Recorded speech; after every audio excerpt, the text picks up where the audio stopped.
Hi, Mike Gibson, Mike Ragosta here from SCAI 2015. Mike, talk to us about SCAI, the website. What are some of the metrics? How many clicks, how many views? How's the growth been?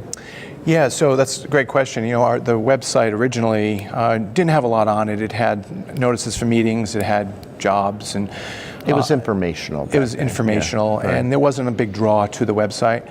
And what our goal has been for the last year and a half is to develop content on the website to draw members, to give them value, to come there to look for content and for information and things that could help them in their practice. So to move away from a one-way kind of informational portal to a two-way kind of bidirectional participatory process. That's correct. That's the goal. Yeah. It's been slow to happen. Right. What we first feel is we need to build lots of content, get eyes going to the site, and that's happened over the last year, and we've been pretty successful with that. We have what we call clinical interest groups. Mm-hmm. There's a peripheral section, there's a coronary section, structural and congenital heart section.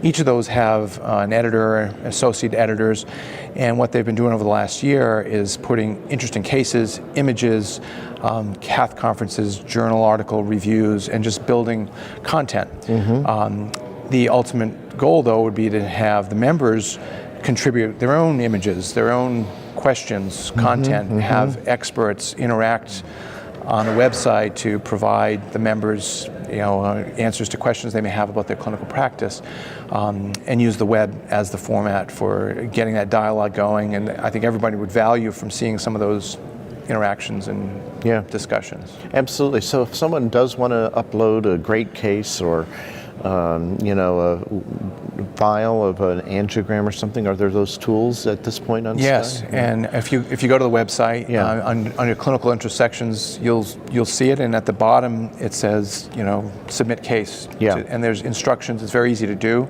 Of course, making sure there's no publicly identifiable personal information. Yes. Yeah. What kind of file structure do you guys like for videos? What should they? WMV, WAV? What do you like? AVIs work, AVI MPEGs work. I mean, they'll make pretty much anything work. This kind of standard. So you formats. can upload any kind of format, and then you guys will turn it into Flash, or? Yeah, that's what the SCAI staff has been great doing that. The IT piece of that we've tried to make very easy and seamless for busy folks, and right now it's been all of the editorial boards, and we've kind of worked out a lot of the bugs, but it's gotten much easier to do that. Right. What else? What do you see in the future? I think what we'd love to see is the interactivity piece, and so having it where almost in real time, there's questions being asked and dialogue back and forth. The interactivity is what makes the web powerful and what would be a really value-added thing for SCAI members. Right.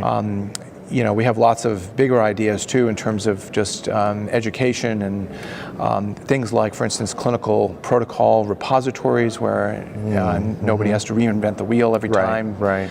Seeing what other centers are doing with bed rest protocols or managing sheaths or whatever. And right now everybody's doing that at their own level, and having that shared and have resources for new programs trying to start up. That's one of the other goals is clinical repository. Great.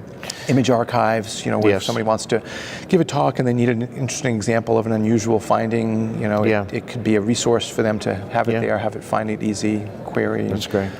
Good. Well, congratulations. Well, great site. Hopefully you can put some of these videos up as also some media on the site. But you guys are doing a great job. Keep up the great work. Well, thank you. All right, Mike. Appreciate it. Thanks for coming by today. Thanks. And thanks to all of you for joining us here from SCAI 2015.